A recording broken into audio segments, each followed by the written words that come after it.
Kinontra ni dating BIR Commissioner Kim Henares ang pahayag ni former Ombudsman Samuel Martires na ginagamit lang na pang-atake ang SALN laban sa mga opisyal ng gobyerno.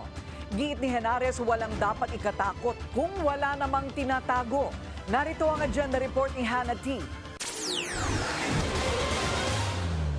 Mandato ng mga kawani ng gobyerno ang magsumite ng SALN o Statement of Assets, Liabilities and Net Worth taon-taon. Ayon yan sa Republic Act 6713, ang Code of Conduct and Ethical Standards for Public Officials and Employees. Isang tool ito para ma-monitor at ma-evaluate kung may unexplained wealth ang public officials.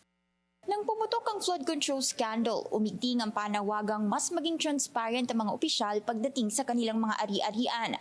So far, ang mga senador pa lang ang nakapag-comply sa pag-release ng kanilang SALNs.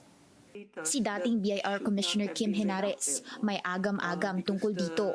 Si Henares ang nooy commissioner na nagsilbing testigo noong 2012 sa impeachment trial ni dating Chief Justice Renato Corona para ipresenta ang mga tax record na umano'y hindi tumugma sa kanyang SALN. Tinagurian itong Alpha List, isang listahan ng mga employee at kanilang binawasang buwis para ipakitang hindi tugma ang income at assets na dineklara ni Corona. Kalaunay na alis sa pwesto si Corona dahil sa failure of disclosure of financial assets.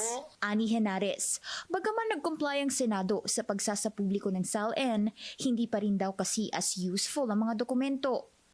Kasi it raises more question when you can clarify it naman, no? Halimbawa raw ang kay Senator Mark Villar na pinakamayaman sa lahat ng mga senador.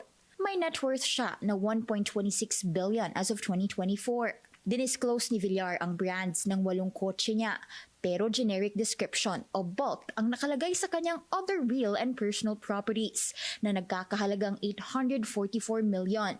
In short, walang kategory ang mga ito. Kung kaya mong itemizing yung kotse, bakit hindi mo in-itemize in general category itong other real and personal properties? Ganito rin ang ginawa ng iba pang mga senador. Madalas ang generic description pagdating sa kanilang personal properties. Sabi ng Civil Service Commission, allowed pagsamahin ng maliliit o magkakaparehong gamit, pero hindi ang napakalaking halaga na hindi detalyado. Bagamat hindi ito illegal, hindi naman fully transparent ang declaration. Sinusubukan ng Bilyonaryo News Channel makakuha ng paglilinaw mula kay Senator Mark tungkol dito. Kung ikukumpara rin ang SALN niya sa kanyang kapatid na si Senator Camille Villar, stockholder si Senator Camille sa maraming Villar companies, kabilang ang All Home Corporation. Walang ganito kay Senator Mark. Hindi ba ho nakakapagtaka yan, no? Na pareho kayong anak ni Manny Villar, di ba? Sigurado naman kung meron shareholding yung isang anak, meron naman rin siguro yung isa, no? Para kay Henares, mahirap busisiin ang SALNs ng mga senador kung hindi naman ito transparent. Kapag mapatunayang hindi tugma ang dineklarang wealth sa SALN, perjury ang posibleng kaharapin ng isang opisyal.